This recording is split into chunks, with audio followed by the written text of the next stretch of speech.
Hey everyone, welcome to our small footprint. My name is Nyssa, and if you're new here, we are a family of 8 who live off-grid in Australia.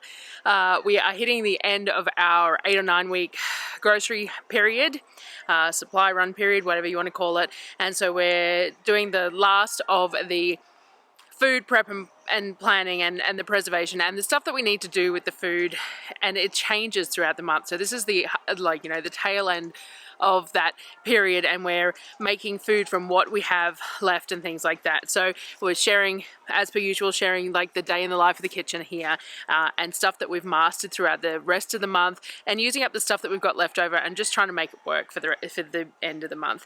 Next month we'll probably anyone who's saw my community post, Darryl managed to score a commercial oven for me. So I was looking on Marketplace and I found one, and I was hopeful that they might hold it until he was down there for Synod, and they did. So we got it for $1,500, which sort of cleared out the savings completely, which is unfortunate, but at the same time was an investment. So I'd imagine that next month, by the end of the first half of the month, I'll still have to be doing everything I'm doing, but by the second half of it, we might actually spend that time doing the roof and everything on the kitchen that we've had planned for a while and just haven't got around to doing yet, but we'll need to get that done so that the new oven is protected and things like that, but I won't have the funds to be able to purchase the posts and stuff for the roofing. So we've got the roofing. I bought that a few weeks ago secondhand. I found it on Marketplace. It's someone's old patio. It had some hail damage, which we don't care, and it's insulated roofing, so I've got that covered in a tarp out the front. The pigs are saying hello from behind, but we don't have the posts and stuff for it yet. We've got it quoted from local place. We just have to pay for it, and we just don't have the cash after the oven and everything else at the moment. So we will get that sorted hopefully by the end of the next sort of 8-week cycle, and we can finish that before I go on the next shopping trip, and that way it'll work out fairly well. Anyway, we've started. That's a good start to the video. A squirrel already, isn't it? So this is about part 3 of June, and again, this is using up what we've got left over and using the stuff that we've sort of done stuff with earlier in the month and then need to use now, and showing how we do that throughout the whole month, because it's no good just showing you guys the stuff that we do at the beginning of the month when we've got an abundance of things. What we need to also display is what we do at the end of the period, where we're down to the dregs and making do and figuring it out. But I also find that the end of this month, the end of the cycle, is when I start showing some videos of real actual informational videos about specific recipes and things like that, because I've been making them all month, and then I've had time at the end of the month where all the food's already done, so I've got time to share some more intricacies of certain things. So we've got that as well. But anyway, I don't even know where I was going with any of that. This is part 3 of June's food prep, planning, preservation, day in the life of my kitchen, and hope you enjoy watching.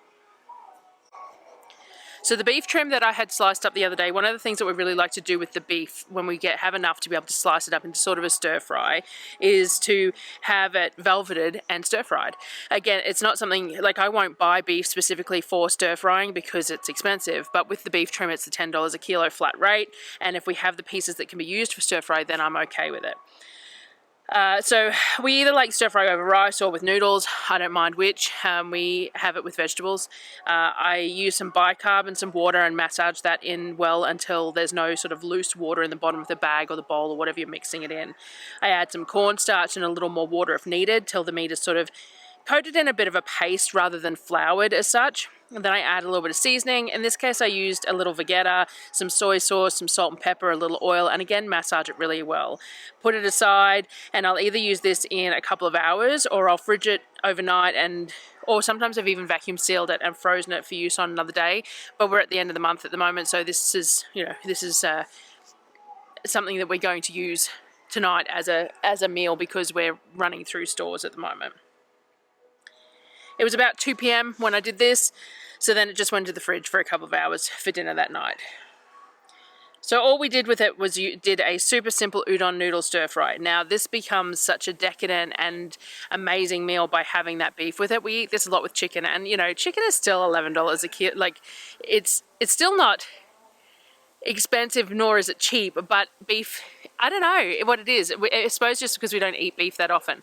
But beef is expensive, but it's cheap to buy it like it's the same price as chicken to buy it in the beef trim way that we do, so long as I use it. Anyway, so the stir fries end up feeling really, really decadent when they have beef with them, and yet it's basically the same as the chicken one. Anyway, so what I did was I cooked the beef off in a bit of oil in a hot pan in small batches, really nice and quick so it didn't overcook. I steamed some veg and then I fried them off. I added in the udon noodles, and so these are the shelf-stable udon noodles that I buy from Coles. They are normally 2 for $3.50, I think the packets, or two for $3 sometimes, and we use 4 packets for a meal. And I just put them in water, bring the water up to a boil, turn the water off, and then rinse them in cold water, and that works really well for the texture-wise. I add the beef as well, and a simple Chinese stir-fry sauce, a mix of the standards, a bit of soy sauce, oyster sauce, some Shaoxing wine, a bit of corn flour, a pinch of sugar, garlic, ginger, a little bit of stock, whatever you need depending on the quantity that you need, and then drizzle that over the noodles and the meat and the veggies, and you just want to cook it till it sort of coats the noodles and they end up sort of almost tacky and sticky and just shiny, and then it's done. Super quick, super simple, but just really, really tasty. Very Moorish though, and sometimes it's one of those dishes where that we could probably eat almost twice the amount that we've got here. I cook 2 full pans of it, and it's still only really just enough for a meal. There's never any leftovers. I do want to invest in a couple of big woks, but I just haven't got there yet. Maybe with the new oven that'll be something that'll work well.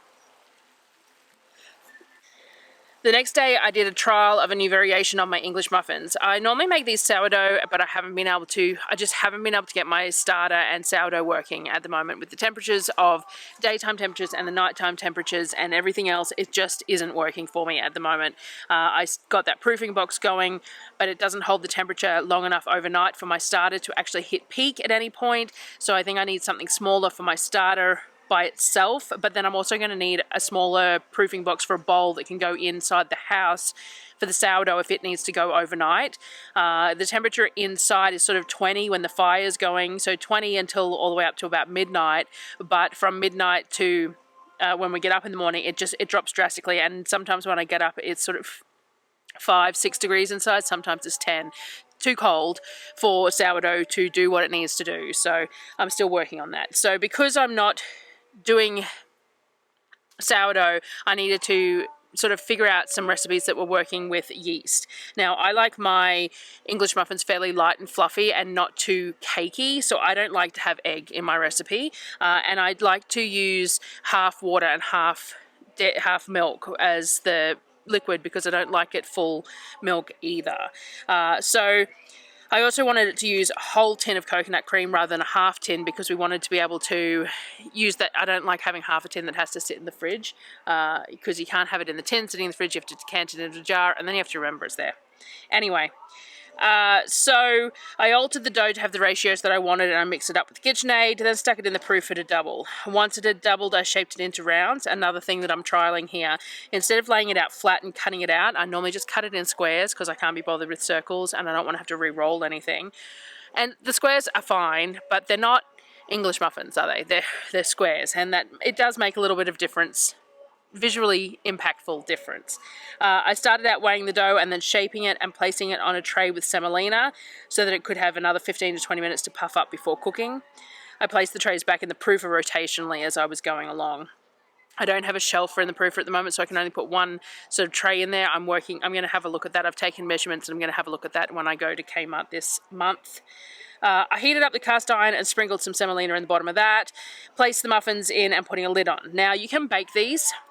Well, I have baked them before, the sourdough ones. I haven't baked the yeasted ones, but I baked the sourdough ones before. But I found that they just didn't get as crispy or look as nice. You have to flip them halfway, and with the limited space in my barbecue, it was just easier to have 2 pans running on the stove and doing it like this, but I prefer the way they turn out like this anyway. I was testing out timing on them because, again, I've only done them cut up before, and I found it takes between 4 to 6 minutes each side to cook once you get to the temp sitting sort of right. So like anything you cooking on a pan, especially like pancakes and stuff, the first couple you're probably a bit too hot, you have to turn it down.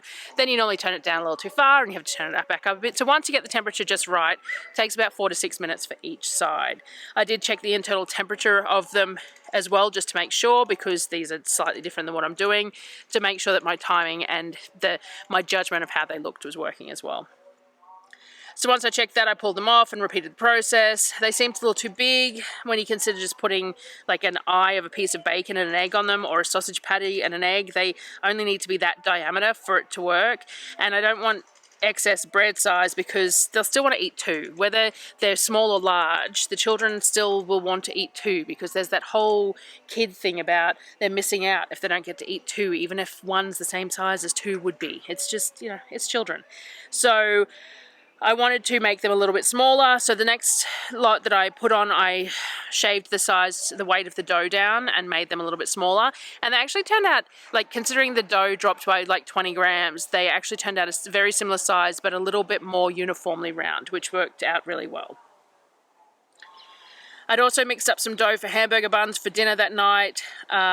So the lower temps are wreaking havoc with the dough, even with the proofer, especially in these cast iron pans. So I shaped the dough into the hamburger shapes and then put it into the cast iron trays, which is where I normally do my second proof before I bake them. But cast iron trays are cold, so they need a fair bit of heat to heat up. Once they're heated up, they hold the heat, but they need a fair bit of heat to heat up. So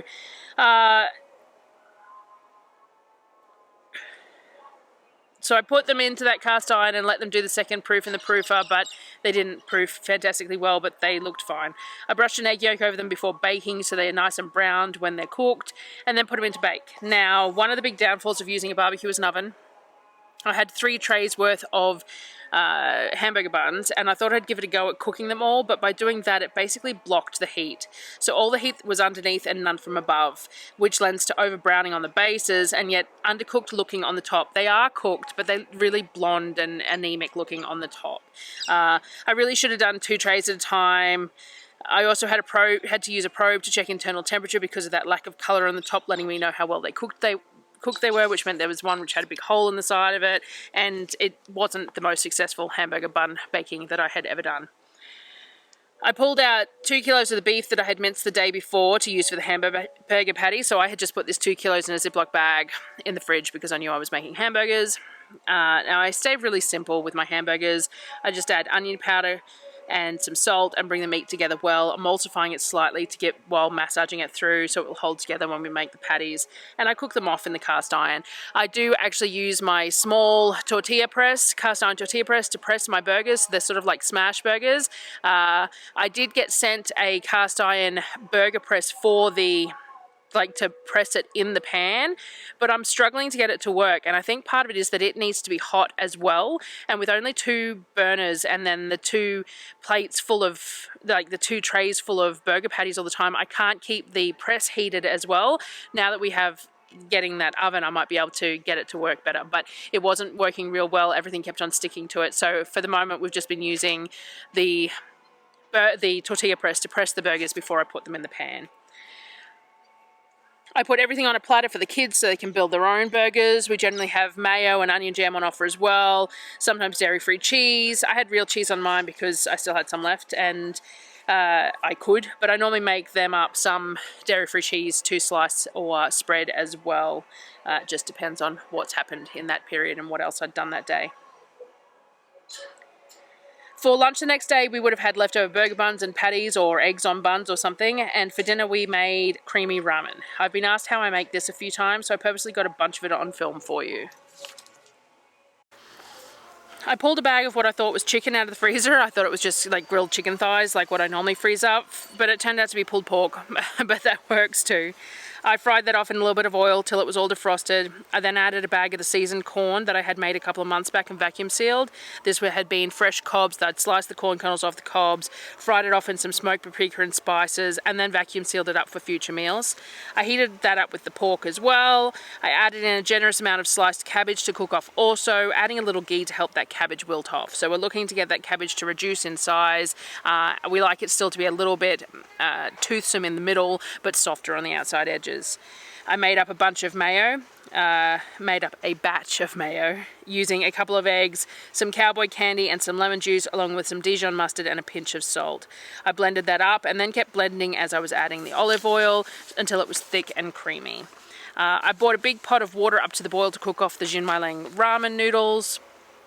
I cracked half a dozen egg yolks into a bowl, added about half the mayo I had just made and a couple of tablespoons of Vegeta, which in this is kind of the replacement to the sachets you get with instant noodles, because this was a recipe, loosely recipe, from TikTok originally that I've adapted. So there was this like thing going around on TikTok for creamy ramen noodles using the instant packets by adding an egg yolk and some mayo to the flavor sachet that comes with the instant noodles, and then doing this. And it reminded me a lot of how I make my pesto pasta, and so I adapted it for this because it was something worth trying. I mixed that all together and then add some of the hot noodles straight out of the boiling water with some of that water as well. As you mix that through the egg mixture, it's cooking those egg yolks and it makes this gorgeous, rich, silky sauce. I then keep on adding more noodles and mixing it through so everything is coated, adding in some of the noodle water as well to keep it all nice and silky and loose.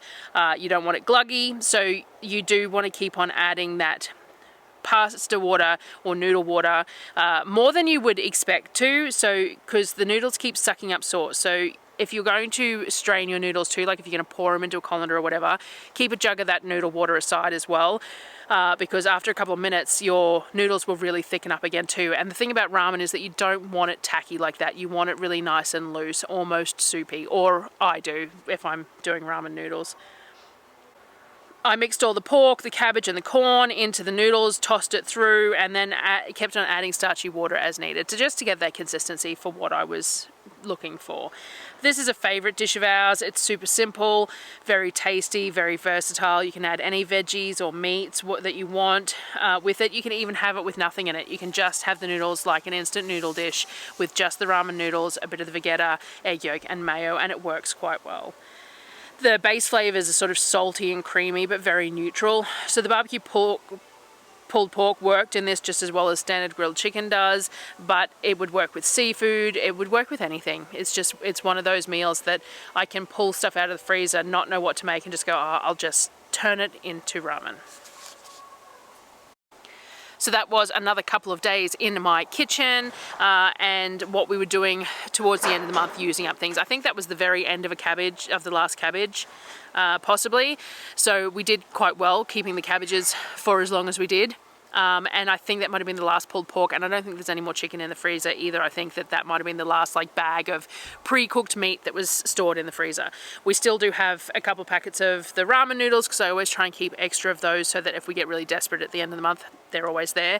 We are low on eggs at the moment though, but we still do have 2-ish litres of olive oil left, so we've done okay with that, and we still have Vegeta left and things like that. So we make do. We always do. There's always food. It's just that towards the end of the 8 or 9 week period, it all becomes, there requires more thought.